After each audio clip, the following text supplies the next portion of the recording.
leerles la porción que nos habla del estanque de Betesda y quiero aclarar una serie de cositas para que mañana cuando vayan se fijen.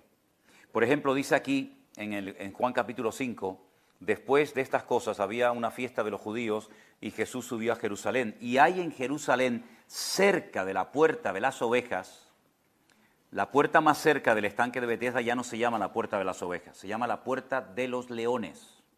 Y van a ver cuando salgamos por la puerta que hay unos leones de piedra incrustados en la pared. Así que eso ténganlo en cuenta. Se llama la puerta de los leones. Y hay un estanque que en hebreo se llama Betesda, que tiene 5 pórticos. La palabra Betesda en hebreo significa, Bet es casa, esta es la casa de misericordia o la casa de la gracia, algo así, ¿no? Y en estos yacía una multitud de enfermos, ciegos, cojos, paralíticos que esperaban el movimiento del agua, porque un ángel descendía de tiempo en tiempo al estanque y agitaba el agua, y el que primero descendía al estanque, después del movimiento del agua, quedaba sano de cualquier enfermedad que tuviese. No hay ningún relato bíblico, ni extra bíblico, que pueda corroborar esta leyenda en la cual creían los judíos. Nadie se sanó jamás en el estanque de Betesda. No hay ningún pasaje ni en Juan, ni en ninguna parte del Nuevo Testamento, ni en ninguna parte fuera de la Biblia, que diga que allí se producían milagros. Era simplemente una leyenda, como tantas y tantas que había y siguen existiendo en el pueblo de Israel, que la gente, viendo la corrupción moral y espiritual del templo, que era una cueva de ladrones, como dijo el Señor, pues preferían irse a poquitos metros del templo, a este estanque, que ustedes van a visitar mañana, a esperar algo que nunca sucedía, ¿vale? Allá había una multitud de enfermos. Y dice que había un hombre que hacía 38 años que estaba enfermo. Cuando Jesús lo vio acostado y supo que llevaba ya mucho tiempo, le dijo, ¿quieres ser sano? Y este hombre le dice, Señor, le respondió el enfermo, no tengo nadie que me meta en el estanque cuando se agita el agua. Entre tanto que yo voy, desciende otro antes que yo. Jesús le dijo, levántate, toma tu lecho y anda. Al instante, aquel hombre fue sanado y tomó su lecho y anduvo, y era día de reposo.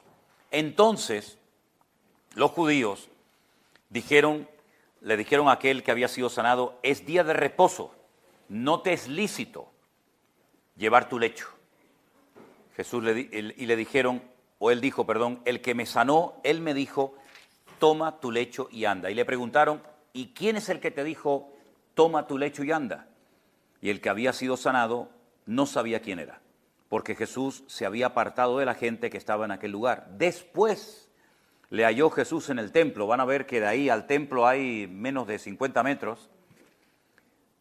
Y le dijo, mira, has sido sanado, no peques más para que no te venga una cosa peor. El hombre se fue y dio aviso a los judíos de que Jesús era el que le había sanado. Por esta causa los judíos perseguían a Jesús y procuraban matarle porque hacía estas cosas en el día de reposo. Y por lo visto para los judíos, ayudar a una persona en día de reposo era un pecado mortal. Jesús le dijo, mi Padre hasta ahora trabaja y yo trabajo. Por esto los judíos aún más procuraban matarle, porque no solo quebrantaba el día de reposo, según ellos, sino que además decía que Dios era su propio Padre, haciéndose igual a Dios. ¿Te das cuenta? Entonces, el único pasaje en toda la Biblia que nos habla del estanque de Betesda es San Juan capítulo 5. Si no fuera por Juan, hay muchísimas cosas que Jesús hizo que nunca nos hubiéramos enterado. Una de ellas, la sanidad del paralítico de Betesda. Otra de ellas, la conversación que mantuvo con la mujer samaritana junto al pozo de Jacob. Nadie cuenta eso más que Juan. Tampoco sabríamos la resurrección de Lázaro. Tampoco sabríamos la curación del ciego de nacimiento. Y tantas cosas como, por ejemplo, el primer milagro, Juan capítulo 2, de las bodas de Caná. Es decir, los milagros, aunque no lo llama Juan así, sino las señales que aparecen en el Evangelio según San Juan, algunas de ellas no aparecen en ninguna otra parte, ¿vale? Entonces, lo que Juan intenta con su Evangelio es presentarnos al Señor Jesucristo de 7 formas diferentes. Ustedes son capaces de aprenderse esta noche un número, ¿no? Sí. 2, 4, 5, 6, 6, 9, 11. 2, 4, 5, 6, 6, 9, 11. A ver, ¿cuál es? Perfecto. 7 números y 7 palabras, ¿se pueden aprender? Para el capítulo 2 vamos a poner calidad. El Señor convirtió agua en vino de calidad. El Señor de la calidad hace todo exquisitamente, ¿no? Capítulo 4, el espacio.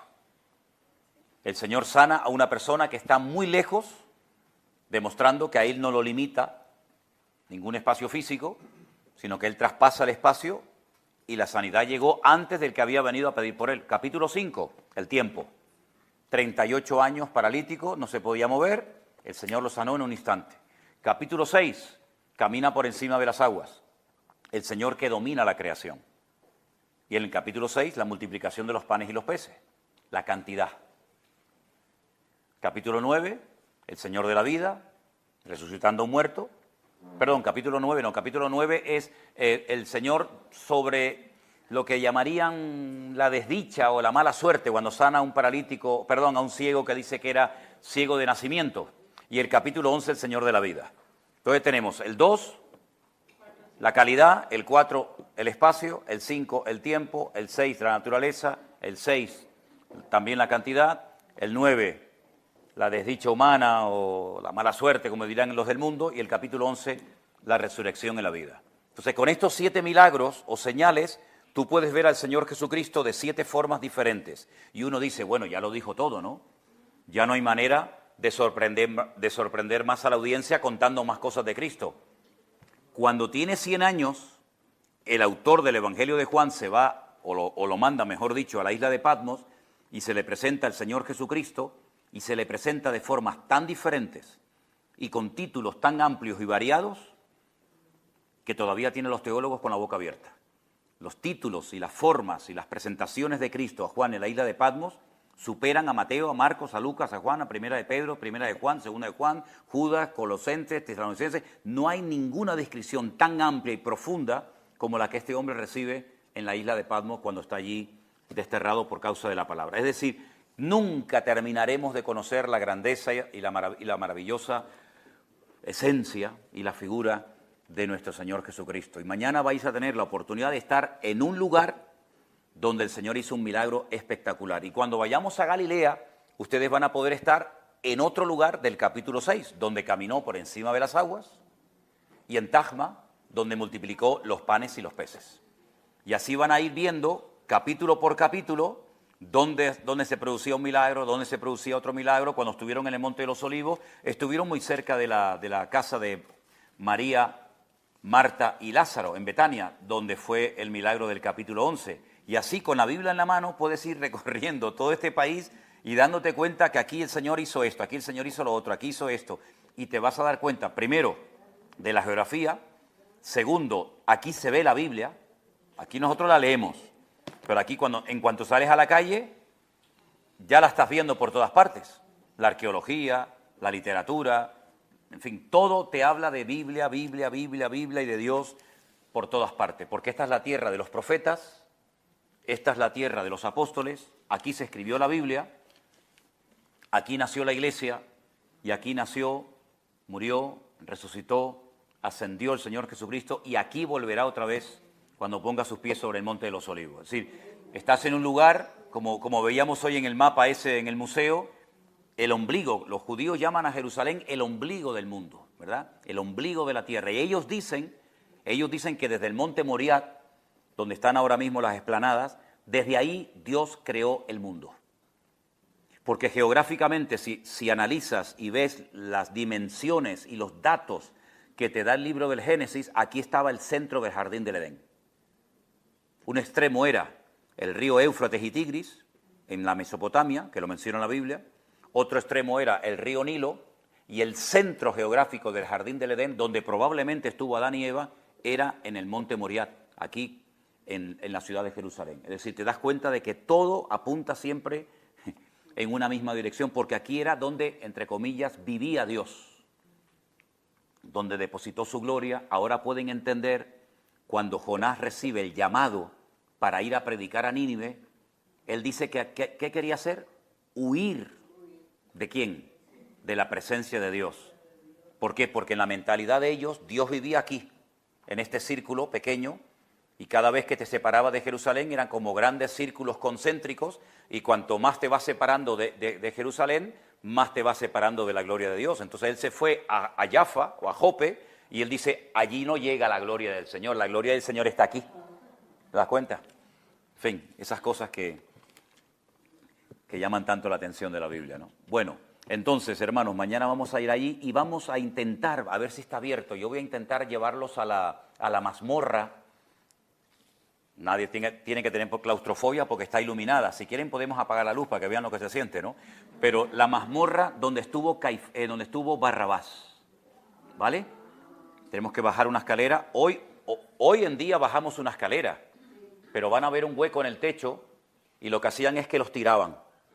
Te podías partir un fémur, una cadera, te podías quebrar lo que fuera, y ahí te quedaba. Y una vez abajo eran las tinieblas más oscuras y terribles. Cuanto peor era el delito, más abajo te metían, ¿verdad? Y entonces hay un lugar abajo de tormento donde los amarraban, van a ver que en la roca han hecho como unos huecos, metían una cadena, y entonces te amarraban por aquí o te amarraban de las piernas y te dejaban como a 1 palmo, 2 palmos del suelo, colgado días y días. Van a ver que hay como especie de una pileta. Hoy en día no tiene agua, pero tenían agua. Y entonces cuando ya la persona ya estaba que se hacía todas sus necesidades encima, dolorido, roto, hecho pedazos de tanta tortura, cogían agua, se la echaban para seguir torturándolo, así hasta que terminaban muriendo, ¿no? Entonces vamos a ver si podemos bajar mañana a esa mazmorra, labrada en roca, y de allí seguiremos a la fortaleza lo que era la fortaleza de la Antonia, donde vivía Poncio Pilato, y allí fue la flagelación. Hay otro sitio que no siempre está abierto, que es donde los soldados se ven en el suelo, dice que echaban suertes, jugaban, ¿no? Decían, bueno, la ropa para mí, los zapatos para este y tal. Vamos a ver si podemos entrar ahí, y entonces después ya vamos al estanque de Betesda, y hacemos todo el recorrido de lo que para el mundo católico es la Vía Dolorosa. ¿Sí? Hay algunas preguntas que ustedes quieran hacer, o me gustaría también preguntarles a ustedes qué tal lo están pasando. Si hay algo que quieren preguntar o lo que sea, aprovechen. Hermana, dígame. Espera, como estamos grabando, ¿no te importa que grabemos tu pregunta? No. Ok, habla ahí. Pastor, mi hermana quiere saber por qué, si hay tantas pruebas, evidencias de que Jesucristo vino y estuvo aquí, ¿por qué los judíos no lo aceptan? Bueno, es una pregunta muy interesante. Primeramente, eso no es producto de la casualidad, sino que hay un texto del libro de Isaías que dice que leerían y no entenderían. Habría una ceguera espiritual temporal, porque no tiene explicación, ¿no? Un pueblo tan inteligente, un pueblo tan culto, un pueblo que ha levantado un país de la nada en poco tiempo, ¿cómo es posible que lean y no entiendan? Es que dice que llegaría un momento que leerían y no entenderían. No entenderían. De hecho, aquí se han hecho pruebas de jóvenes que han salido, por ejemplo, por la calle y le han dicho a ellos, ¿puede leer aquí, por favor, Isaías capítulo 53? Y te dicen, no entiendo nada. ¿Pero cómo que no entiende nada? Si está leyendo en su propio idioma. Es una cosa increíble. Eso por una parte. Pero por otra parte, yo me compré una vez aquí un libro, estoy siempre comprando el libro, ¿no? Y me compré un libro que decía, ¿por qué nosotros los judíos no creemos en Jesús? Entonces yo quería saber qué argumentos presentaba. El principal argumento que presentan es que Jesús no unió a todas las tribus de Israel y no trajo la paz. Sí la trajo, pero no desde el punto de vista de ellos.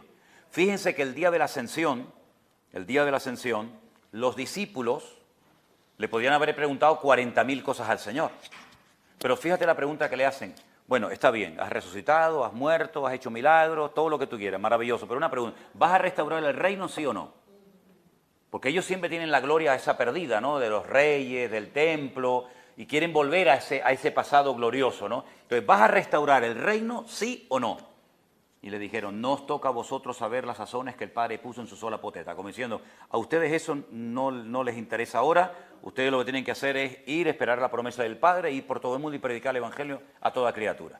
Entonces, hay una ceguera espiritual. Pablo dice que pone el símil o la metáfora de cuando Moisés dice que bajó del monte Sinaí y se tuvo que poner un velo en la cara porque le brillaba el rostro. Dice, ese velo aún lo tienen, pero en el corazón. Dice, hasta que no se conviertan a Cristo, el velo no les será quitado.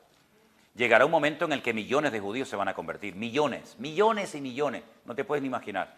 Pero esa ceguera temporal, ese rechazo temporal del Evangelio, lo que ha hecho es que entrara lo que Pablo denomina en la carta a los romanos la plenitud de los gentiles. Es decir, ustedes rechazan el Evangelio, muy bien, ahora los gentiles van a conocer a Cristo y lo vamos a hacer al revés. Entonces ustedes, en vez de ganarlos a ellos, ellos os van a ganar a vosotros. El problema es que los cristianos no han aprendido a cómo alcanzar a los judíos. Utilizan los mismos sistemas y el mismo método para evangelizar a un judío que a un gentil y no funciona. Es al contrario, cuanto más lo intentes evangelizar, peor y más se cierra, porque no saben cómo alcanzar a un judío, ¿no? Entonces, ¿por qué? Porque para él la predicación del Evangelio dice que es locura. A él no le enseñes de Biblia porque te da 20 vueltas, ¿eh? No te sientes con un judío normalito a hablar de Biblia, primero porque él domina el idioma original, cosa que tú no dominas. Segundo lugar, porque si empiezas a hablar de profecías, ellos se las saben desde la cuna que la están aprendiendo en la escuela. Entonces no les entra en la cabeza que después de que viniera el verdadero Mesías, según nosotros, a ellos los persiguieran. Porque confunden la primera con la segunda venida de Cristo. Ellos lo están esperando, pero por primera vez. Pero ojo, cuando decimos que los judíos están esperando al Mesías, espérate, porque aquí hay tela que cortar. Ellos, ¿qué concepto tienen de ese Mesías? El que tenemos nosotros, nada que ver.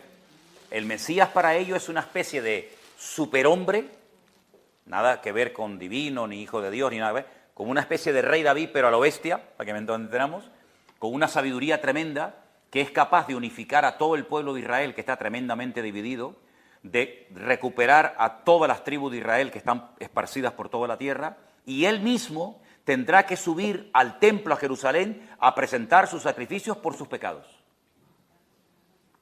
Ojo con eso, ¿eh? Entonces, no es el Mesías, cuando dice, no, y pondrá sus pies sobre el monte de los olivos y se partirá. Está claro, ¿no? Pues ellos dicen, no, eso significa que la autoridad de Dios se esparcirá por Jerusalén y por todas las naciones de la tierra. No hablan de una venida así visible, poderosa, en un caballo blanco, no, porque ellos no tienen el Nuevo Testamento. Ellos no tienen el Apocalipsis. Entonces la información que tú tienes de cómo va a ser, todo lo que va a ocurrir antes, el anticristo, el Armagedón, ellos no tienen esa información. Su libro del Apocalipsis es el libro de Daniel. Pero es que el libro de Daniel, si no tienen, porque yo también me compré otro libro de qué creen los judíos de los últimos tiempos, y claro, llegan hasta Daniel. Ellos no tienen la información del Apocalipsis, no tienen la información de las cartas de Pablo, por ejemplo, a los tesalonicenses. Por lo tanto, les falta información, ¿verdad? Entonces, muchos judíos, bueno, yo quiero comentarles que en el día de ayer, creo que fue ayer, me pasó algo impresionante. A mí me pasan, te lo puede decir Elena, a mí me pasan cosas en Israel que no me pasan en ninguna parte del mundo y no le pasan ni a los judíos de aquí. Créeme. Yo estaba en el muro grabando y de repente uno, como los veis, con sus tirabuzones, con su manto de talid, con todo el kit, se me acerca, me toca así en el hombro y me dice, ¿eres cristiano? Claro, puede ser la pregunta saducea, ¿no? ¿Por qué me preguntas si soy cristiano? Claro, entonces le digo, ¿por qué me preguntas eso? Dice, no, porque veo que estás hablando ahí, estás grabando y tal. Dice, mira, quiero decirte que tengo un mensaje para ti. Digo, ¿vale? Me llevó aparte y me dice, fíjate lo que me dijo, ¿eh? Dice, tú eres un hombre de gran influencia y diriges masas. Claro, te quedas así, dice, ¿este quién es? ¿Este quién es?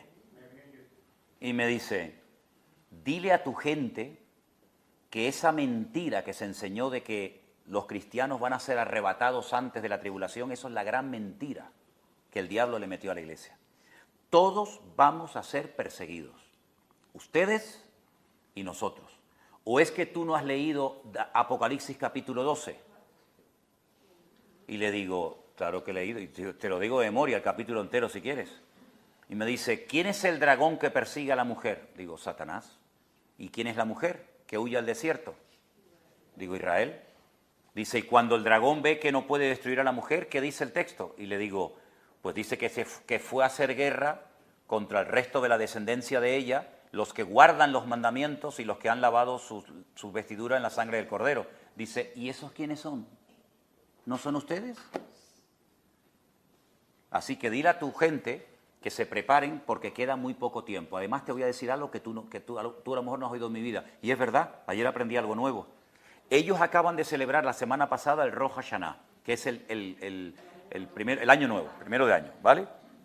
5.783. Dice, eso no es verdad.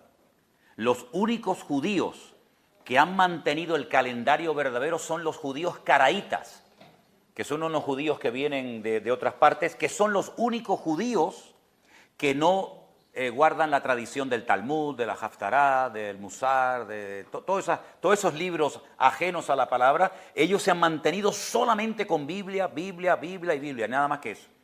Y ellos tienen el calendario real, que es 200 años más que el que los judíos tienen. Y te voy a decir por qué. Estamos en el 5.983. ¿Por qué los judíos le quitaron 200 años al calendario? Porque la Biblia te relata la historia de 6.000 años y el séptimo año es el milenio, o el séptimo día es el milenio. ¿El milenio cuánto dura? 1.000 años, ¿verdad? Entonces, de Adán a Jesús hay 4.000, y de Jesús a nosotros hay 2.000, 6.000. Falta el milenio, salvo el periodo de la gran tribulación. Entonces dice, quitaron 200 años para que no se hagan especulaciones, porque estaban ya tratando de pronosticar la fecha que viene ahora, que viene mañana, que viene no sé qué. Entonces me dice, mira, y le digo, todo lo que tú me estás diciendo de Jesús, del Apocalipsis, si te oyen aquí, te van a matar. Me dice, no nos importa. ¿Qué te crees? ¿Que muchos de los que están aquí no creen en Yeshua? Muchísimos de los que están aquí creen, pero no lo dicen porque habría ríos de sangre. Así me dijo. Si nosotros estamos en el desierto, enfrente de la ciudad de Jericó, estamos almacenando comida y agua y preparándonos porque sabemos que tarde o temprano, muy pronto, todos sufriremos persecución. Nosotros le estamos vendiendo gas a algunas naciones y ya Putin nos ha hecho la cruz diciendo a esto hay que atacarlo. Y la Biblia dice que Rusia atacará a Israel. Ya sus tanques y sus aviones están en los altos del Golán, están a 1 hora de aquí o 2 horas, como quien dice, ¿no? Entonces fíjate tú cómo el Señor se está moviendo dentro de este pueblo, pero no lo pueden decir abiertamente por todas las persecuciones y por las matanzas. De hecho, nos han contado aquí que ha habido judíos que se han convertido, que han desaparecido. No se sabe dónde están, desaparecieron. La familia se los elimina. Entonces, hay que orar muchísimo por este pueblo, porque este pueblo va a recibir una revelación del Señor Jesucristo sin precedentes, hasta el punto que la Iglesia ha tenido 2000 años para evangelizar el mundo y no lo ha conseguido. Israel en 3 años gana millones de personas, más gente en proporción que lo que ha ganado la Iglesia en 2000 años. Imagínate a Pablo, imagínate al apóstol Pablo, imagínate ahora 144.000 judíos como el apóstol Pablo. No hay quien los pare. ¿Tú no ves la perseverancia que tienen? Con frío, con lluvia, con ganas, sin ganas, por la mañana, por la tarde, están todo el día leyendo la Biblia, orando, todo el día leyendo la Biblia, y no son convertidos. Imagínate esa persona cuando se convierte. Ellos, cuando se van a muchas iglesias, se desilusionan. Porque dice, yo oro 3 veces al día, ayuno no sé cuánto, hago esto, hago... ¿Y ustedes los cristianos? ¿Pero qué cristianismo viven ustedes? No les entra en la cabeza el cristianismo light, sin compromiso, sin esfuerzo, que la mayoría de los cristianos hacen. Entonces, por eso ellos tienen sus propias congregaciones, porque no se adaptan a los cristianos que dicen, bueno, este va al culto cuando quiere, cuando no quiere no va al culto. Tú los vas a ver a los niños. Ayer veíamos niños así chiquititos, haciendo sus oraciones desde la cuna. Entonces, es un pueblo que está en un periodo de tratamiento, pero lo que me decía él, este chico también, que es un hermano en Cristo, después incluso nos pusimos la mano por encima y oramos juntos, y me decía, es que no aprendemos, esa base de palos, a base de la vara del Señor, es la única manera de que el pueblo entre por vereda, ¿no? Así que Dios está haciendo cosas tremendas, créeme, cosas realmente tremendas, y queda poco tiempo para todo lo que va a suceder, ¿no? ¿Sí? ¿Alguien había levantado la mano, no? Eras tú, ok. ¿Alguien tiene alguna pregunta que quiere hacer en esta noche? Hermano. No se oye. Sí, pásale un segundito al micrófono para que quede ahí grabadito tu pregunta, ¿sí? Porque después la gente ve estos programas en casa y dice, ay, que no escuchamos lo que dijeron. Dime. Buenas noches. Bueno, antes que nada, agradecer su paciencia que tiene con nosotros en este bueno, tipo. bueno. Nos lo estamos pasando súper bien, aprendiendo demasiado y disfrutando demasiado este viaje. Entonces, muchísimas gracias. Amén. La pregunta es, ayer que fuimos al Museo del Templo, mostraron los planos que tienen ya para construir el nuevo templo. Mi pregunta es, ¿qué tanto tiempo han estado hablando de esa construcción y qué tanto tiempo se han estado preparando? Si eso tiene poco relativamente, o desde siempre, desde que se fundó de nuevo Israel, hace 70 años, empezaron con eso, o es algo relativamente nuevo, porque los planos se veían súper modernos, Sí. se veían un edificio muy tecnológicamente avanzado, digamos, no nada que ver con un templo tradicional o algo así. Entonces la pregunta Bueno, es esa. el sueño del pueblo de Israel siempre fue poder recuperar su tierra, lo cual les parecía algo impensable. De hecho, si hoy prestaron atención al museo que fuimos, tenían casi más fe y más esperanza los pastores evangélicos o protestantes de que Israel recuperaría su tierra que ellos mismos, ¿no? De hecho, multimillonarios judíos, viendo que era imposible, oye, es que han pasado 2000 años, que no es una broma, ¿no? Ellos llegaron a plantearse comprar grandes terrenos en África y llamarlos Israel, porque ellos veían que era imposible que este país volviera a caer en sus manos. Pero fue posible, ¿no? Fue posible. En pocas horas pasó de ser un país que no existía a convertirse en una potencia impresionante, ¿no? Con todo lo que porque todo lo que vemos, todas las carreteras, la luz, el agua, los hoteles, los teléfonos, los colegios, absolutamente todo no existía hace 74 años atrás. Es decir, han levantado un país de la ruina. Y aquí porque ustedes todo lo ven muy seco, pero cuando vayamos al desierto y vayamos a Galilea, es que esta gente ha hecho reverdecer el desierto, ¿no? Es una cosa increíble. Por una parte, el sueño era siempre recuperar Israel, ¿no? Recuperar su tierra y venir algún día. Pero el sueño de todo judío, aunque en el fondo no sea creyente del todo, es que el templo se vuelva a inaugurar. Prueba de ello es que ellos están constantemente, de hecho se visten de negro porque están de luto, no porque no tengan otra cosa que hacer, están de luto porque no tienen su templo. Dios se fue de la ciudad, ¿verdad? Entonces, cuando ellos se casan, en todas las bodas, meten una copa dentro de un trapo, un paño, y lo tiran al suelo, y lo pisan, ¡cac!, lo rompen para recordar que el templo está roto, que no existe, ¿verdad? Cuando un judío hace una casa bonita, una casa nueva, deja una parte de la pared sin, ¿cómo se llama?, sin enfoscar, sin echar, lo dejan, como dice, uy, ahí faltó un poco de cemento, de pintura, ¿cómo dejaron eso así, no? Dice, no, eso está ahí para recordar que el templo está roto, que no tenemos... Sí, constantemente, ¿no? Todo es el templo, ¿no? Entonces, no es fácil. No es fácil primeramente porque el único lugar del mundo donde se puede volver a reconstruir el templo es aquí, en la explanada de las mezquitas. Es decir, si pudieran haberlo construido en Manhattan o en Uruguay o en donde fuera, ya lo habrían hecho. Porque no es por falta de ganas o por falta de recursos económicos, que todo eso les sobra, ¿no? Sino es porque no se han dado las condiciones. Ahora este chico me dijo algo muy interesante ayer, ¿no? Me dice, mira, ¿tú sabes quiénes son los macabeos? Me dice, digo, sí, yo sé quiénes son los macabeos. Los macabeos, ustedes saben que en el Antiguo Testamento, a través de Daniel, profetizaba que se levantarían a lo largo de la historia 4 imperios, que sería el babilónico, los medos persas, los griegos y los romanos. Cuando Daniel escribe su libro, él está en el imperio babilónico, primero.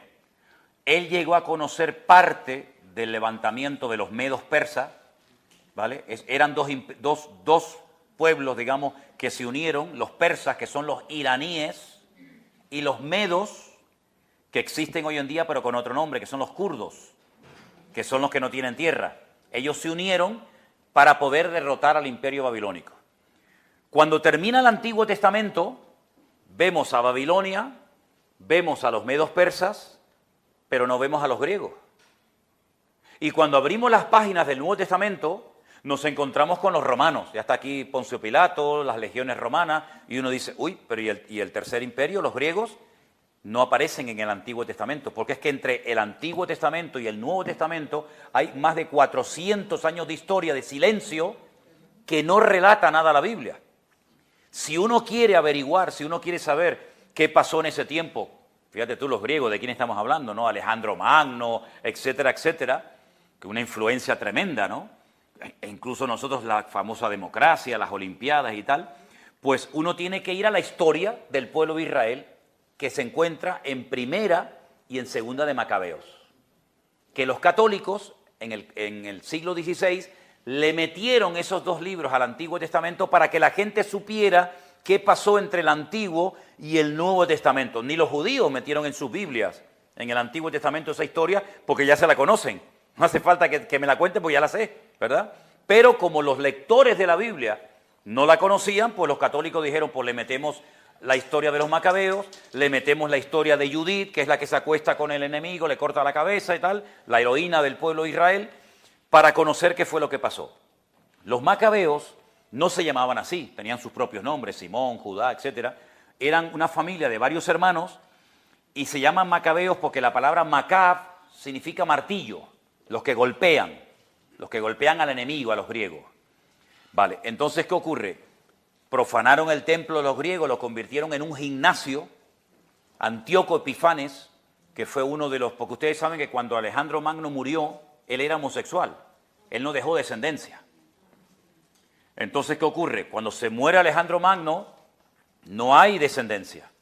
Entonces, el mundo dominado por Alejandro Magno lo parten en cuatro, a sus cuatro generales. Creo recordar que eran Casandro, Seleuco, Ptolomeo y Lisimaco. Esos cuatro nombres. Esos cuatro generales se repartieron el mundo. Uno de ellos le tocó lo que es hoy en día Israel. Y entonces cuando él viene aquí, él profana el templo. Y él coge un cerdo, lo degolla y va al lugar santísimo, derrama la sangre y pone una imagen de sus dioses, de Júpiter, de Mercurio, en fin, los dioses que fueran en aquella época. Jesús dice, cuando veáis la abominación desoladora, la profanación del lugar santísimo, sabéis que el tiempo está corto, ¿no? Entonces, el templo, cuando llegan los romanos, no lo profanan, sino que lo destruyen. Y ya el pueblo de Israel se queda diciendo, ¿y ahora? Se inventaron, porque esa es la cruda realidad, se inventaron que las oraciones iban a sustituir a los sacrificios, lo cual es mentira, porque sin derramamiento de sangre no hay perdón de pecados. Como no pueden derramar sangre porque no hay templo, ¿y ahora cómo hacemos? Pues ahora a las 7 de la mañana, la oración de Shacharit, hacemos una oración enorme, un montón de salmos, un montón de versículos y tal. Y la oración de la Minjá, que es la de la tarde, a las 3 de la tarde, pues hacemos un montón de oraciones. Y la oración de Arbit, que es la última de la noche, un montón de oraciones. Entonces tienen un libro así, que lo llaman el Sidur, dice, ¿ahora qué me toca? Ahora me toca esta oración, este salmo y este salmo. Claro, se la aprenden de memoria. Es como el Dios te salve María, llena eres de gracia, Señor. No, ya lo sabíamos de memoria tantas veces que lo hicimos, ¿no? El rosario, te lo sabes de memoria, 3 bolitas del Padre Nuestro, 4 de Santa María. Pues ellos exactamente igual. No es que vamos a rezar el rosario ahora, ni mucho menos, pero bueno, pues a modo de referencia, ¿no? Entonces, ¿qué ocurre? Ellos, su ilusión es el templo. Siempre tuvieron la ilusión, pero no tuvieron ni el lugar, ni los recursos, ni la capacidad económica, ni intelectual para poder hacerlo. El Museo del Templo es relativamente moderno, ya lo tienen todo listo. Las piedras, los que pasearon anoche conmigo, ¿no les enseñé unas casas que tienen todos números en la fachada? Sí. Los que vinieron conmigo, ¿se acuerdan? Sí. No sé si ustedes lo vieron. No. Yo les llevé a los hermanos a dar un paseo anoche a un montón de casas que tú cuando ves la fachada pone 1, 2, 3, 4, 5, 345, y tú dices, Dios, pero pintaron toda la pared, claro, porque esas casas no estaban ahí. Esas casas estaban en la otra punta de la ciudad y entonces el dueño dijo, no, yo me quiero ir a vivir allá. Entonces vamos a quitar las piedras, las tengo que enumerar para saber después dónde las pongo y cuando las colocaron está la 1, la 2, la 3, la 4, la 500, la 1000, están todas numeradas. Así se va a construir el templo, con piedras prefabricadas, piedras que no se van aquí de pim, pam, pam, pam, no se puede hacer ruido en el templo, tienen que venir todas despacito, sin ruidos, como un gran puzzle o rompecabezas, aquí va la 1, aquí va la 2, aquí la 3. Entonces, ¿dónde están esas piedras? En el fondo del Mar Muerto. Ahí están. Piedras kosher, piedras que no se han utilizado para nada. Allí tienen las piedras numeradas, que hay un detalle muy bonito sobre la reconstrucción del segundo templo. ¿No han leído ese versículo que dice, la piedra que desecharon los edificadores vino a ser la cabeza del ángulo? Esa piedra habla de Cristo. Venían las piedras cortadas de la cantera y los que lo estaban edificando dijeron, esta piedra no encaja, esta piedra fuera. Cogieron y ¿dónde la tiraron? Al torrente del Cedrón, que ustedes lo vieron otro día. Monte de los Olivos, Ciudad Vieja, torrente del Cedrón, la tiraron abajo. Estaban haciendo el edificio, dijeron, resulta que la piedra que desechamos es la más importante de todas. Es la que tranca el ángulo, es la piedra angular, la que cierra. Sin esa se nos queda así el muro. Entonces vayan a buscarla. La piedra que desecharon los edificadores vino a ser la cabeza del ángulo, la que tranca la muralla. Esa piedra habla de Cristo. Al que ustedes desecharon es la piedra angular. ¿Te das cuenta?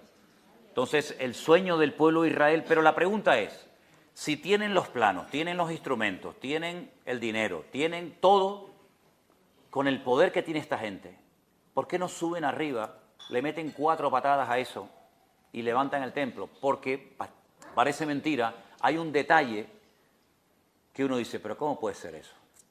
Hay una vaca que se llama en hebreo Pará Adumá. Pará es vaca, Adumá es color rojo.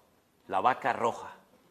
Es una vaca que no se puede manipular genéticamente, que existía en los tiempos bíblicos, que fue desapareciendo con el paso del tiempo, como muchas otras especies desaparecieron y están volviendo a aparecer, ahora les digo otra, y la tienen que poner sobre el altar, quemarla entera y con las cenizas de esa vaca purificar la explanada del templo.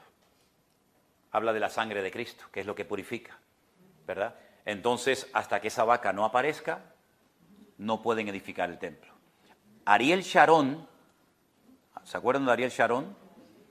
Él subió a la explanada del templo. Su sueño era poner la primera piedra del templo y se armó la primera intifada, que no entró este país en guerra civil de puro milagro. Es decir, que en cualquier momento, bueno, el año pasado, en el mes de mayo, lanzaron contra Israel 2.700 misiles y algunos cayeron cerca de Jerusalén, lo que nunca había ocurrido. Yo siempre he creído que no hace falta que los judíos destruyan las mezquitas de arriba. Yo pienso que hasta ellos mismos, sin darse cuenta, un día lanzan un cohete y destruyen su propia mezquita. ¿Por qué es un lugar tan sagrado para los musulmanes? Porque ellos dicen que desde aquí Mahoma ascendió al cielo en un caballo blanco.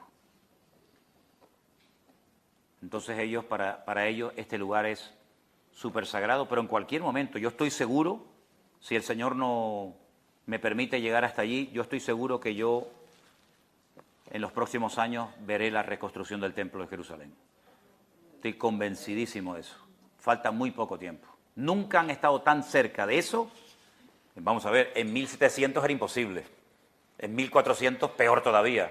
Sí, ahora que están aquí, ¿verdad? Ahora, perdón, hay 2 opiniones. Si tú les preguntas a estos que van de negro por la calle y les preguntas sobre el templo y sobre el Mesías, unos te van a decir, cuando venga el Mesías, viene el templo, baja del cielo.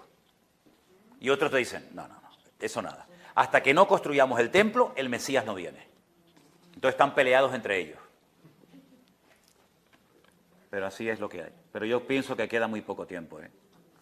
Sí, hermano. Gracias, pastor, por la oportunidad de habernos ofrecido este sueño, que esto es un sueño para muchas personas, venir a esta tierra tan sagrada. Quería traerle a su atención, y yo vi su programa cuando usted estaba en Ecuador, que usted estaba dando unos detalles así de que necesitaban el becerrito rojo. Y da la casualidad que en esa misma semana salió en los Estados Unidos que tienen 5 vacas rojas que las han transportado acá a Jerusalén. Y dicen que en un año ellos van a decidir si en una de esas 5 vacas ya ellos tienen su vaca. También hablé con este muchacho ayer de ese tema y me dijo que ya están aquí. Ya están aquí. Eso está más cerca de lo que pensamos. Totalmente. Yo siempre he dicho que a Israel uno no viene cuando quiere. A Israel se viene cuando se puede.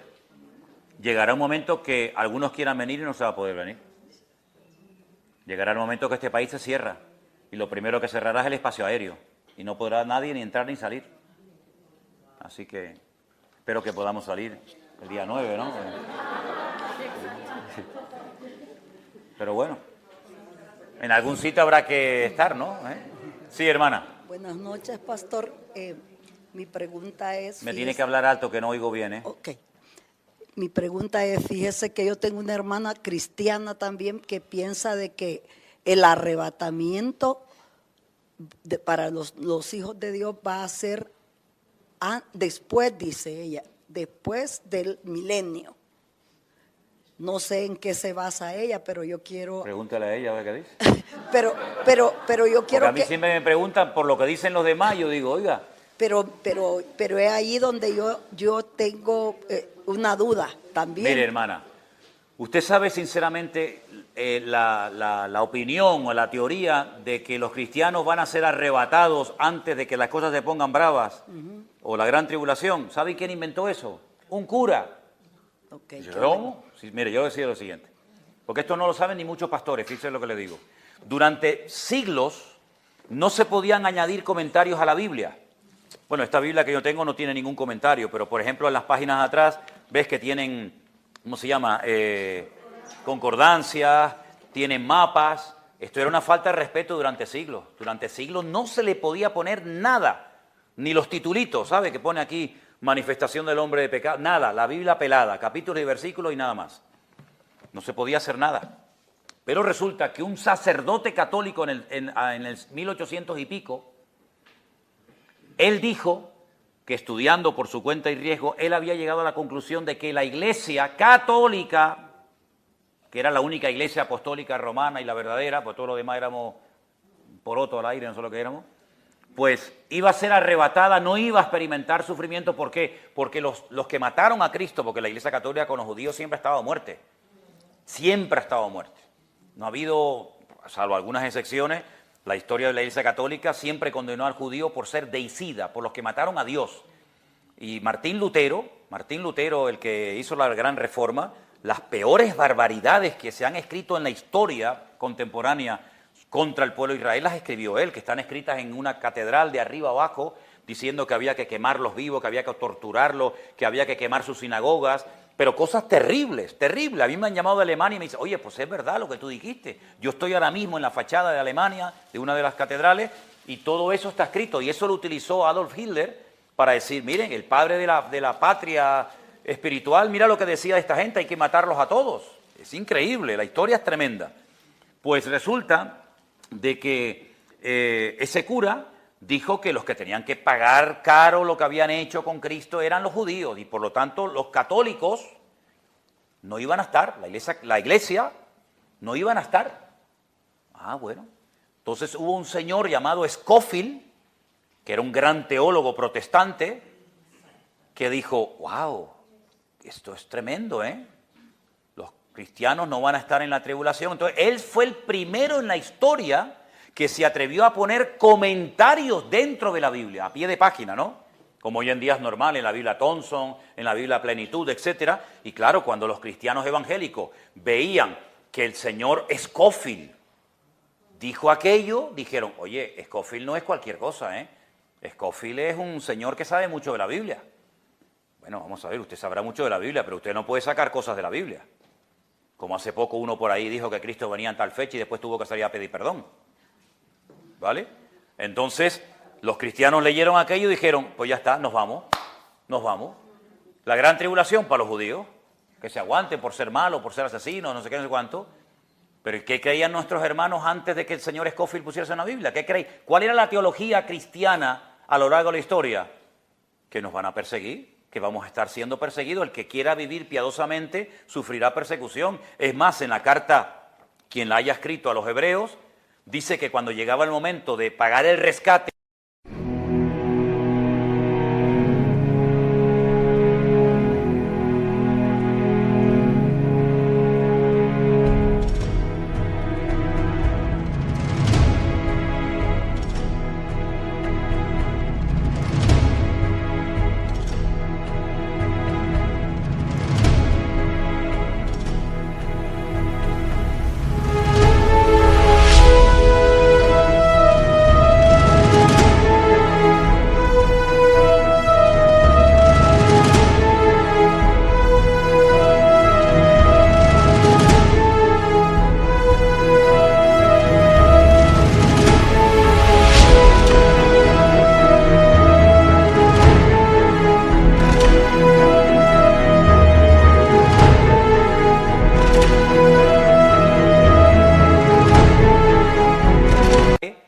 para que los liberaran, decían, no me pagues el rescate, pero es que te van a matar. Es que yo quiero que me maten, porque voy a tener más recompensa en el cielo si me matan como mártir que si tú me pagas la recompensa.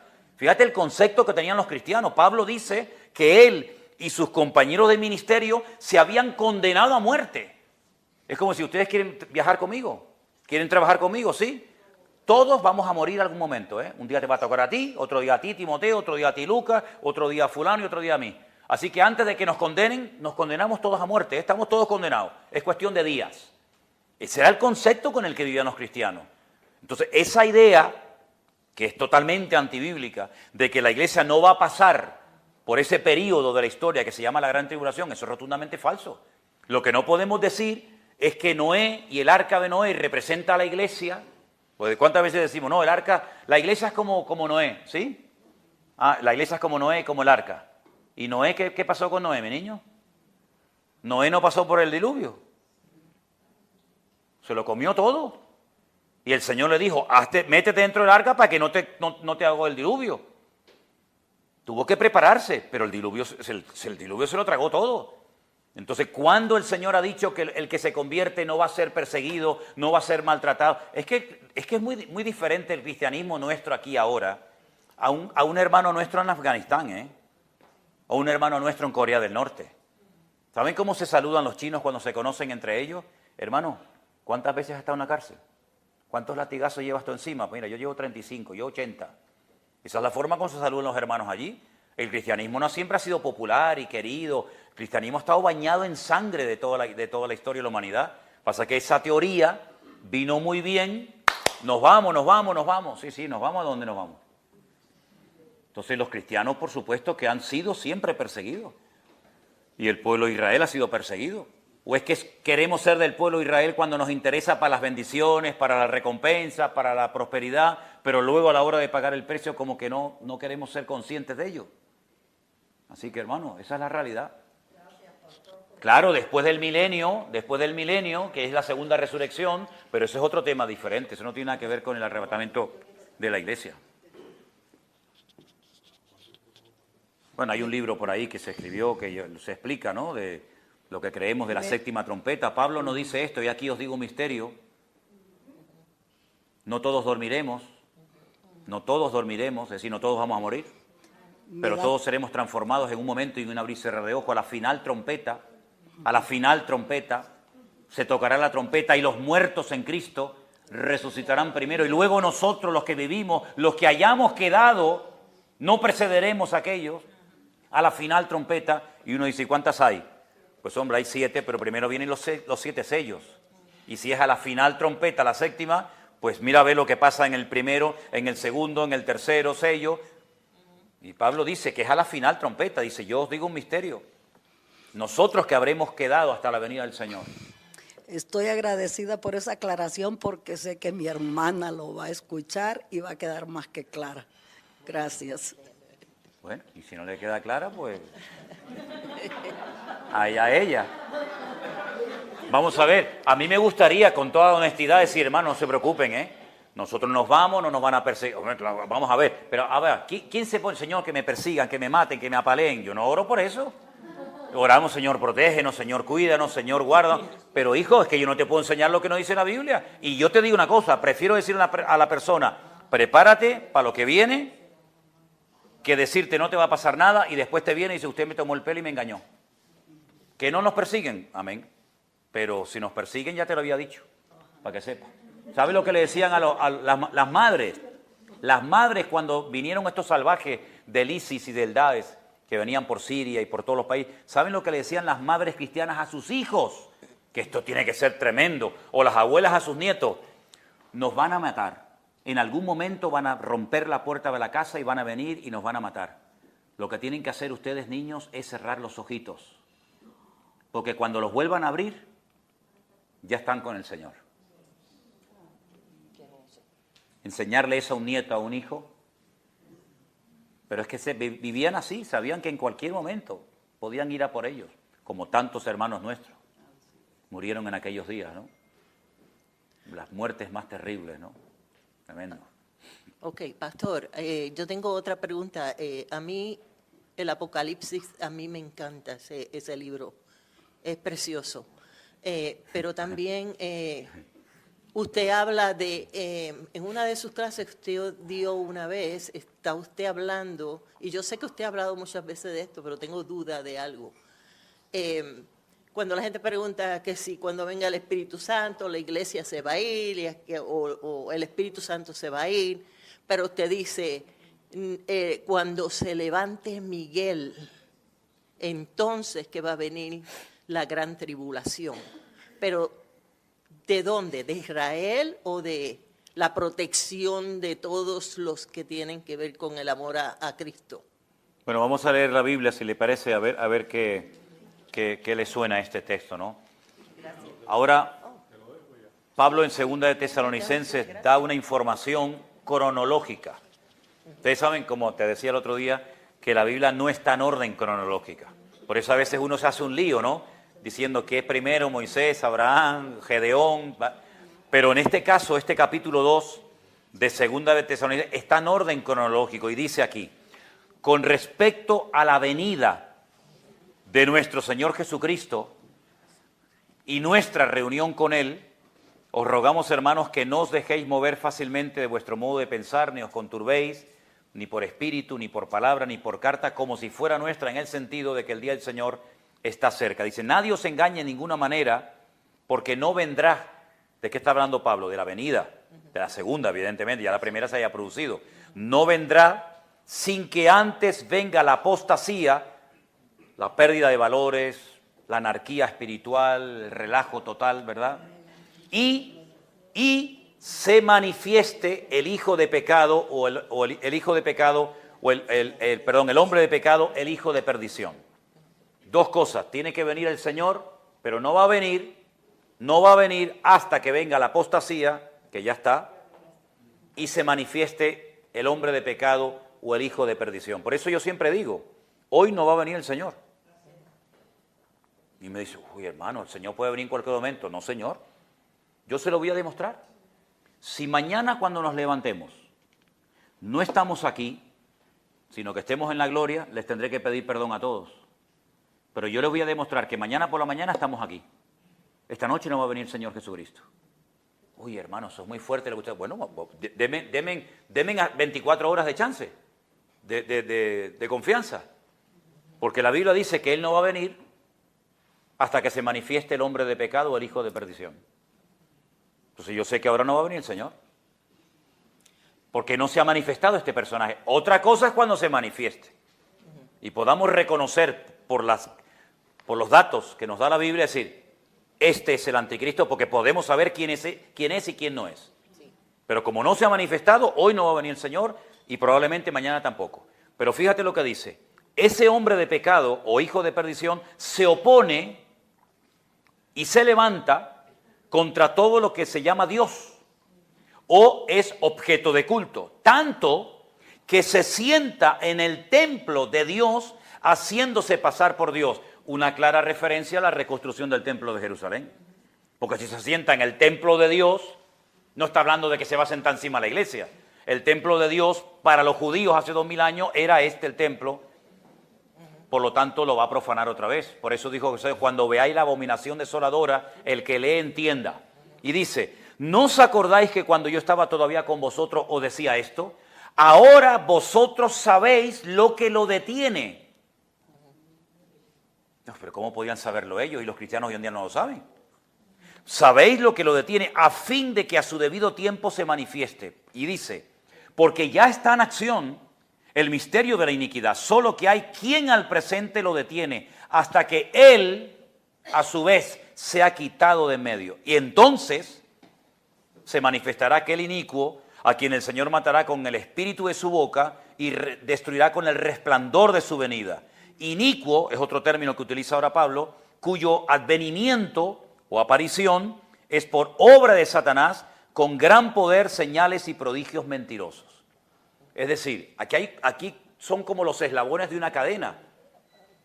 Cristo tiene que venir, pero no va a venir hasta que se manifieste el hombre de pecado, el anticristo, y se produzca la apostasía. Pero a su vez, ese hombre de pecado no se puede manifestar hasta que algo que lo detiene sea quitado. Claro, ahí ha habido todo tipo de especulaciones a lo largo de la historia. A mí me enseñaron en la escuela bíblica, las asambleas de Dios, que era la iglesia.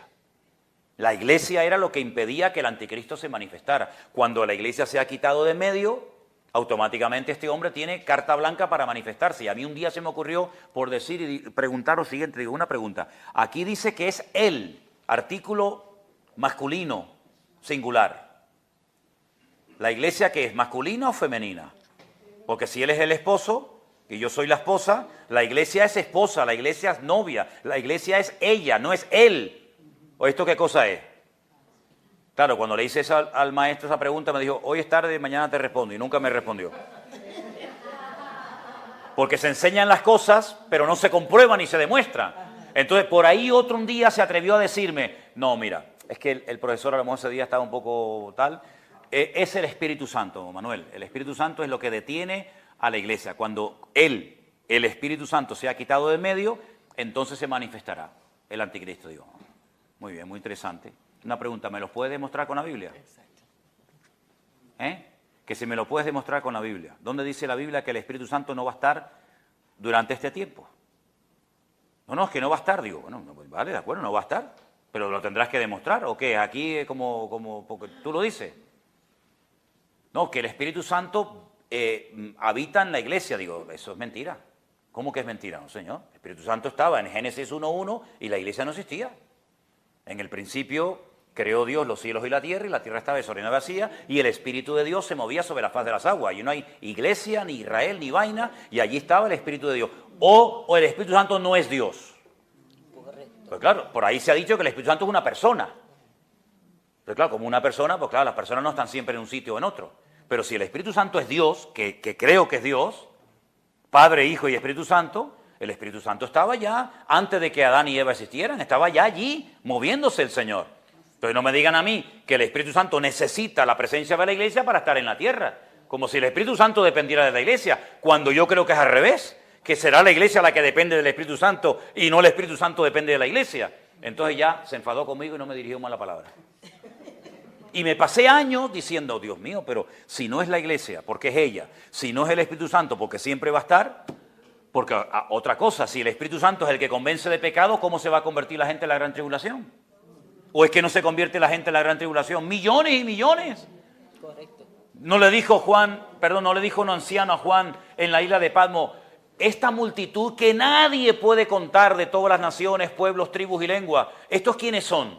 ¿Y de dónde han salido? Y Juan dice que lloraba y decía, yo no sé, Señor, yo no sé quiénes son estos. Y le dice el anciano, estos son los que han salido de la gran tribulación y no han manchado sus vestiduras.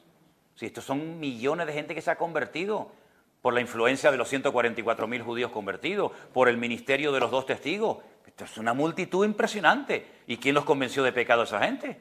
Si no es el Espíritu Santo. Entonces resulta que en el libro de Daniel, capítulo 12, que es el capítulo profético de los últimos tiempos, dice, y en aquel tiempo será libertado tu pueblo.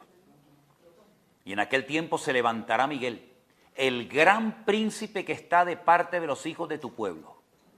Y será tiempo de angustia cual nunca hubo desde que hubo gente hasta entonces. Entonces ahí hay una referencia de una protección sobrenatural sobre este pueblo.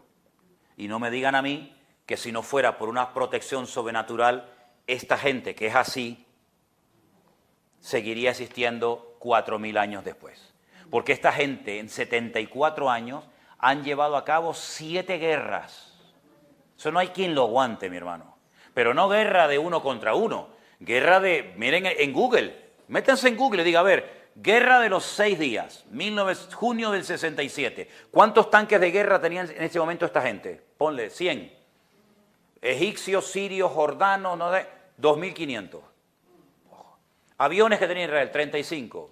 Aviones de combate que tenían las naciones extranjeras, 4.800. Y la desproporción es brutal. Tú dices, pero ¿cómo es posible que un país así tan pequeño, que es más pequeño que una región de cualquier país nuestro, sea capaz de poner a la carrera a naciones en 7 guerras? Y porque los han parado, ¿eh? Porque Israel podía haber conquistado el Líbano, podía haber conquistado Jordania, podía haber conquistado el Cairo, porque se apropió de toda la península del Sinaí y las Naciones Unidas dijeron, alto, alto, paren, no sigan porque esto nos van a comer a todos, ¿verdad? Que ahí se firmó el acuerdo entre Egipto e Israel. Israel le dijo, yo te devuelvo la península del Sinaí porque no entra dentro del territorio prometido por el Señor a Israel, pero si me vuelves a atacar, te destruyo el Cairo y la península del Sinaí me la apropio yo. Entonces Egipto dijo, recularon. Es como Siria le cortó la fuente de agua arriba al norte. Cuando vayamos arriba van a ver el Jordán. Claro, esa es la fuente de agua que le entra a Israel. Entonces no es un país que llueve mucho, como le cortes el grifo, aquí se muere la gente de hambre o de sed. Claro, hoy en día tienen potabilizadoras por todos lados. Pero durante años el lago de Genesaret era la fuente de agua que tenía la gente para beber. Israel atacó Siria porque le hicieron un dique de contención. La segunda vez le volvieron a construir un dique de contención. Israel le dijo, si la tercera vez te ataco, te destruyo Damasco para siempre. Y como hay una profecía que estos saben, la conocen, que Damasco dejará de existir y será arrasada, le dijeron, ¿la hacemos ahora o la hacemos un poquito más adelante? Cuando tú me digas, ¿eh? Israel le dijo, Israel tiene un protocolo de guerra que se llama el protocolo Sansón. Y eso está escrito, todo el mundo lo sabe. Israel no puede esperar a ser atacado, sino tiene que atacar primero, porque como te ataquen, te destruyen. Israel le dijo a Siria, le dijo a Irán, tenemos armamentos nucleares que te dejamos el país así, como la tabla de la mesa, te lo dejamos plano. Si tus montañas son así, te dejamos el país así plano. Es decir, si tú nos destruyes, en la guerra morimos todos, como Sansón, que murió en batalla, pero no vas a celebrar la victoria. Por eso le tienen un pánico tremendo a Israel, las naciones árabes. Entonces, hay una protección sobrenatural sobre este pueblo. Es que es imposible. Vamos a ver, si el año pasado, en el mes de mayo, solamente en el mes de mayo, le lanzaron a Israel más de 2.000 misiles, hermano. Correcto. Y no murió nadie. Pero si había misiles, que ustedes los pueden ver en internet, los franceses, los periodistas franceses llegaron a la franja de Gaza y veían a los terroristas de Hamás y toda esta gente que lanzaban ¡fum!, los misiles contra un edificio que viven allí 500 personas y el misil hacía así, se daba la vuelta y explotaba en el terreno de ellos. Decía, pero, y los franceses le decían, pero mira que son malos ustedes, tú no sabes apuntar, viejo, apunta para allá. No, si yo apunto. Y ellos decían, es que el Dios de ellos es más fuerte que el nuestro. Aquí hay un conflicto espiritual. Aunque aquellos tuvieran todo el armamento que quisieran, no podrían. ¿Por qué? Porque, mira, hay un pacto donde Dios ha dicho que este pueblo, hasta que se convierta y acepte a Cristo, a las buenas o a las malas, nadie lo va a poder destruir. Si alguien destruye a Israel, Dios es un mentiroso. No cumplió con su promesa. Entonces, no es que sean los más guapos de la película, sino que Dios dijo, ¿no te quieres convertir? Ya vas a ver si te vas a convertir.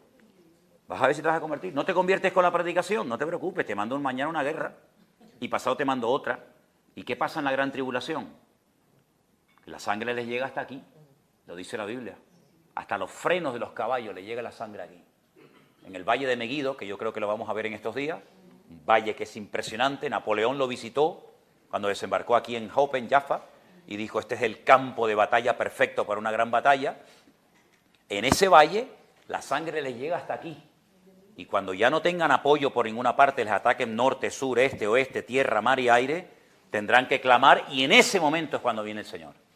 Y dice que estarán 7 años destruyendo el armamento de los enemigos. Y 7 meses, 24 horas al día, contratando a gente a jornal, enterrando muertos. Dios, para enterrar 7 meses enterrando muertos. Tú haces una fosa con un bulldozer y ahí metes a 20.000, los tapas y ya está. 7 meses enterrando muertos. Es que vienen a atacarles 100 millones de soldados. 100 millones de soldados. Y a la cabeza, Rusia, capitaneando todo esto. Ellos saben lo que se les viene encima. Ellos saben lo que se les viene encima.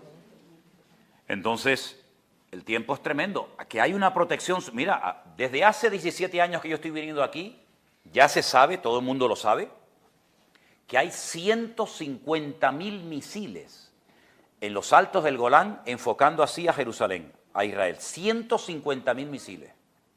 Alguno tendrá que pegar en algún sitio, ¿no? Ya están ahí. Sí. Israel va a ser atacada por todos lados. El anticristo muere aquí en Israel, le hacen la sepultura aquí, hacen una tumba para que todo el mundo sepa, hasta aquí llegaste, amigo. El anticristo casi llega hasta el Monte de los Olivos, ahí donde él muere y ahí lo entierran, en el Monte de los Olivos, como testimonio perpetuo de que hasta aquí llegaste, amigo. Porque el que viene a atacar a Israel no son las naciones porque dice, vamos a atacarle. No, es que dice en Ezequiel capítulo 38 y 39, yo los traigo a mi tierra, yo te cojo por aquí, por las quijadas y te digo, ven para acá, ven, atácales, métete con ellos. Dice, allí yo me glorificaré y allí sabrán las naciones que yo soy Jehová de los ejércitos. Es como un lagar y allí Dios los machaca. Dice que se matan los unos a los otros, del pánico tan grande. Dice, y esta será la plaga con la que herirá Jehová a todos los que se levanten contra Jerusalén. Estando sobre sus propios pies, su carne se deshace y en los ojos se carcomen los ojos, mueren de pie, no mueren acostados como todo el mundo muere, ¿no? Son ataques bacteriológicos, ataques químicos, ataques nucleares tremendos. Y el Señor viene para defender a Israel, porque si no viene el Señor, desaparecen. Porque es la última oportunidad del diablo para destruir a Israel. Es la última oportunidad que le queda. 100 millones, ustedes no son 10 millones, 100 millones de personas. Eso es una barbaridad. Así que lo bueno de todo esto, ¿saben lo que es? Lo malo que se va a poner todo. Eso es lo bueno. Y vamos a ver cosas tremendas. Y Europa, donde nosotros vivimos, que siempre es anti-sionista, anti-judía y defensora de los enemigos, pues de ahí se levanta el anticristo.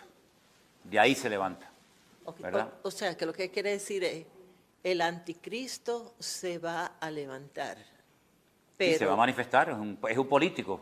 Pero la protección de Miguel no va a permitir que él haga nada. No, hay un momento que Dios le dice a Miguel, que es el arcángel que protege, es un arcángel que protege al pueblo de Israel. Miguel, quítate un tiempito.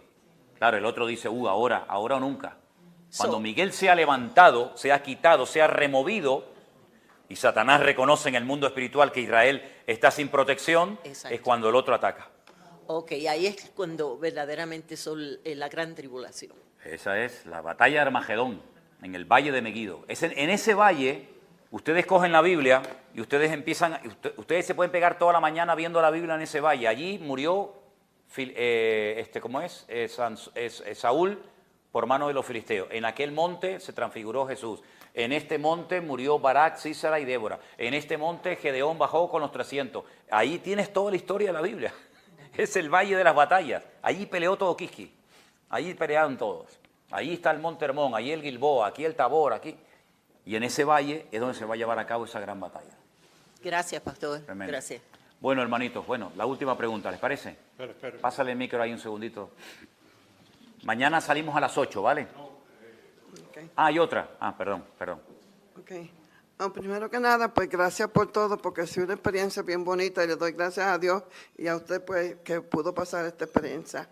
La pregunta que tengo es, para aquellos gentiles que son cristianos, que creen en Dios, pero no viven una vida en sanidad, cuando venga el rapto, ¿ellos se mueren para siempre o ellos tienen una segunda oportunidad como los judíos?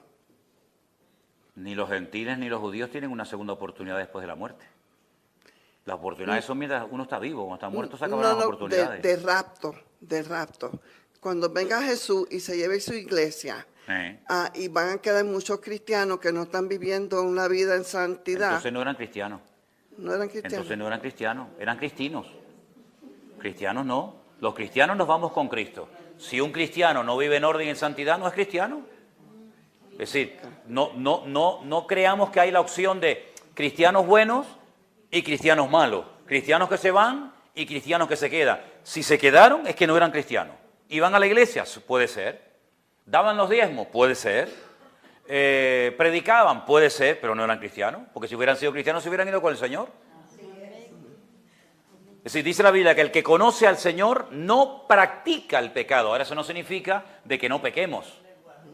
Pero una persona que se llame cristiano, que venga al Señor y que usted se quede, entonces usted no es cristiano, si no se hubiera quedado, se hubiera ido. Porque yo he oído otros No, pastores. usted ha oído lo que quiera, Yeah. pero yo le digo lo que hay. Sí, yo sé lo que dicen Ok. otros pastores, pero es que esa es la realidad. Es decir, mi hermana, mire, ¿el rapto para quién es?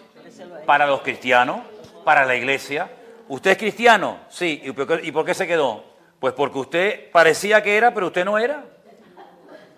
Mire, en el Real Madrid, que es el mejor equipo del mundo, dicho sea de paso. Hombre, ¿cómo que no? No. Perdónenme. El mejor equipo de fútbol del mundo es el Real Madrid. No, pero dice la historia y los datos. Ok. Bueno, de eso hablamos después. Había un jugador que se llamaba, menos mal que tenía el acento al final, Kaká. Kaká. No Caca, sino Kaká. Y había otro que jugaron juntos, se llamaba Cristiano. ¿Sabe cuál era el cristiano? Kaká. Y el otro, no, el otro no. El otro era mucho musculito, mucho tal, no era cristiano. Entonces tenía nombre de cristiano, pero no era cristiano. El otro tenía nombre de Kaká y era cristiano. Entonces cuando venga el Señor, los cristianos de nombre se quedan y los Kaká cristianos verdaderos se van. Así es. Que salió bien, ¿eh? Hermana, ¿usted tenía una pregunta? Sí, pastor. Dígame. Dios le bendiga. Mi pregunta es esta. En Apocalipsis 21, dice... La Nueva Jerusalén. 21:1, se dice algo que yo no lo entiendo, la verdad. Acerca del que el mar va a desaparecer. ¿Y cuál es su pregunta? Que yo no lo entiendo. No entiendo. En el libro del Apocalipsis... En Apocalipsis 21:1. Sí, bueno, Que el mar desaparecerá. vale. Hay una doble interpretación a eso. Puede ser que literalmente el mar como tal no exista, porque en el cielo no hay mar. Pero en segundo lugar, la palabra mar en Apocalipsis, en otros capítulos, se interpreta como naciones. Cuando dice que se levanta de entre el mar, más adelante dice que se refiere a las naciones de la tierra. No habrá naciones, no habrá gobiernos como tal. Así que puede tener una doble interpretación. Que no exista el mar, que conocemos todos, los océanos, ¿verdad? O también se refiere a que no habrá ya organización de naciones como las conocemos nosotros en la actualidad hoy en día. ¿Sí? Porque dice que habrá un mar de cristal. Todo será diferente. Todo será distinto. Incluso dice la Biblia, a ver quién entiende esto, que cuando Él venga, cuando el Señor venga, en el día de cuando pone los pies sobre el monte de los olivos, no será de día ni de noche, sino es un día que solamente Él conoce. No será de día ni de noche. Pues si no es de día, tiene que ser de noche, y si no es de noche, es de día. No, ni una cosa ni otra. Pero ¿es que acaso los días de la creación eran igual que los nuestros? No, porque la Biblia dice que en el principio Dios vio que la tierra estaba desordenada, vacía, tal, y dijo Dios, sea la luz. Primer día, día primero, porque se juntan los cardinales con los ordinales, que eso es único. Uno no dice voy al piso primero o al piso o usas numerales o cardinales, ¿no? Pero en la Biblia, porque no es el día primero, sino es un día. Es un día, pero no el primero. Hay cosas antes de Génesis 1, ¿no? Entonces, dice que lo primero que Dios creó fue la luz. Pero si creó el sol al cuarto día, ¿a qué luz se refiere? Hubo luz el primero, el segundo y el tercero, pero el sol no fue creado hasta el cuarto. Entonces son esas cosas que no nos entran en la cabeza, porque son dimensiones diferentes, y por eso dice que cuando Él venga no será ni de día ni de noche, sino un día que solamente Él conoce. Entonces el mar, ¿cómo es un mar de cristal? Yo nunca he visto un mar de cristal, pero la Biblia habla de que habrá un mar de cristal, ¿verdad? Cosas muy interesantes, ¿no? Es que si lo entendiéramos todo de la eternidad, pues ya nos haríamos una idea cómo va a ser aquello. Pero la eternidad es algo que el concepto de eternidad no nos cabe en la cabeza, porque alguien dijo, ¿qué es la eternidad? La eternidad es como una piedra de granito de 1 kilómetro de largo, por 1 kilómetro de ancho, por 1 kilómetro de alto, que cada 1000 años viene un pajarito a afilarse el pico. Cuando haya acabado la piedra pasará 1 hora de la eternidad. Concepto de la eternidad. Pero Dios creó al hombre con la capacidad de ser un ser eterno. El día que peques te vas a convertir en mortal. Mientras no peques serás eterno. Pero entonces, ¿cómo era aquello? ¿Se imagina a alguien vivir eternamente? ¿Verdad? ¿Se imagina a alguien no sudar? Y no sudamos, reventamos. Adán no sudaba. ¿Se imagina un león comiendo paja? No, ¿verdad? Pero comían paja. ¿Se imagina tantas cosas del jardín del Edén que vuelven a aparecer al final de los tiempos, tanto en el milenio como en la eternidad? Un árbol que es para sanidad de las naciones, que cada mes da un fruto diferente. Ese árbol no existe por ninguna parte, ¿no? Es decir, son cosas tremendas que el Señor tiene preparadas para aquellos que le aman, dice la palabra. Así que merece la pena aguantar hasta el final. Amén, hermanos. Sí, la última, sí, ¿vale? Espere, que le van a pasar el micro, porque estamos grabando. ¿Lo tienes ahí? Vamos a pasarle el micro, así grabamos su pregunta. Dígame, hermana, yo se lo aguanto. No, pastor, que yo quería preguntarle que el Señor va a venir aquí, va a poner sus pies en el Monte de los Olivos, ¿no? En su segunda venida. En su segunda venida, claro. Mi pregunta es, ¿y qué va a pasar si va a venir a Israel? Esto va a abarcar toda la tierra de ecuatorianos, mexicanos, peruanos. ¿Los ecuatorianos se quedan en Ecuador? Esa es mi pregunta, pastor, que si nos vamos a quedar. ¿Hubiera nacido más acá? Miren.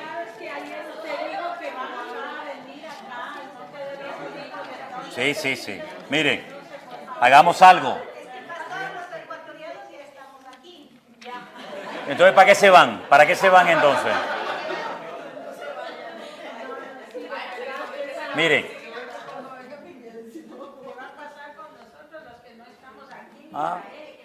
Miren, leamos ese capítulo y terminamos por esta noche. Dice aquí: He aquí viene el día del Señor, y en medio de ti serán repartidos tus despojos. Porque yo, fíjense, habla el Señor en primera persona, yo reuniré a todas las naciones.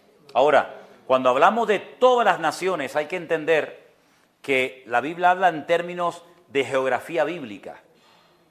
Solamente la Biblia habla de África, de Europa y de Asia. América no se menciona para nada, ni siquiera los americanos, los gringos. ¿Vale? No, es verdad, ¿no? América no entra dentro de la profecía bíblica, ni Centroamérica, ni Latinoamérica, sino las profecías hablan de las naciones y se refiere a las naciones de los 3 continentes, ¿no? Es que en esos momentos no parecía nada de eso, era África, por eso la famosa tradición de los magos de Oriente, que uno era negro de África, el otro de Asia, el otro de Europa.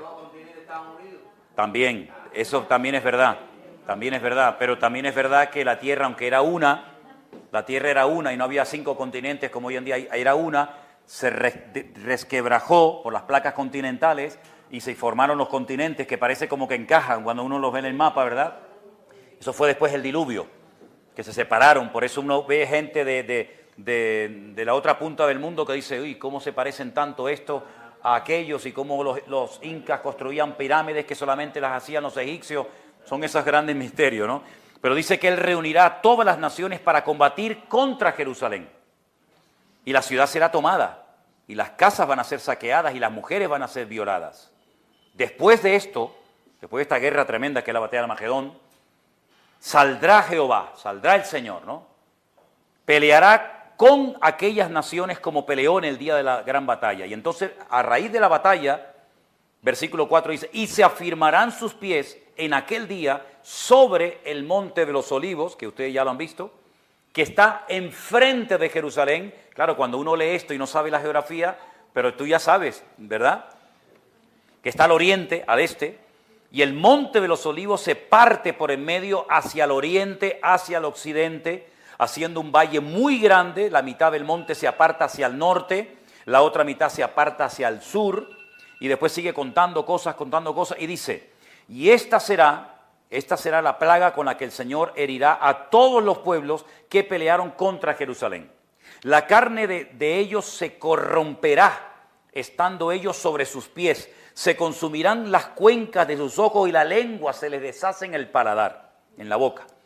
Acontecerá en aquel día que habrá entre ellos gran pánico, enviado de parte del Señor, y cada uno trabará de la mano a su propio compañero y levantará su mano contra su propio compañero. Al final se matan entre ellos, ¿verdad? Como pasó ya en la antigüedad. Judá también peleará en Jerusalén, y todas las riquezas de las naciones de oro, plata, ropas, etcétera, en gran abundancia, se juntarán.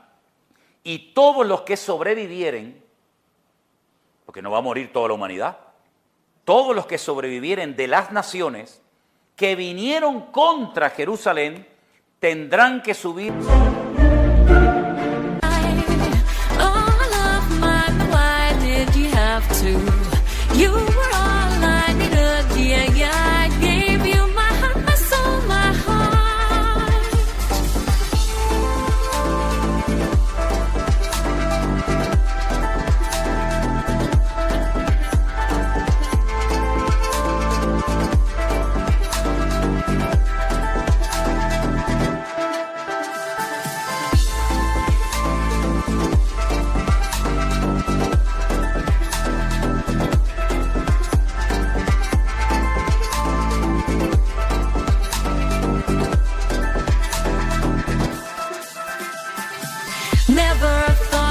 Love like this.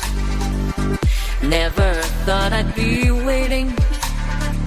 Move your body, let your spirit soar. Ella, you're out and move your body. And the way you speak to me brings thoughts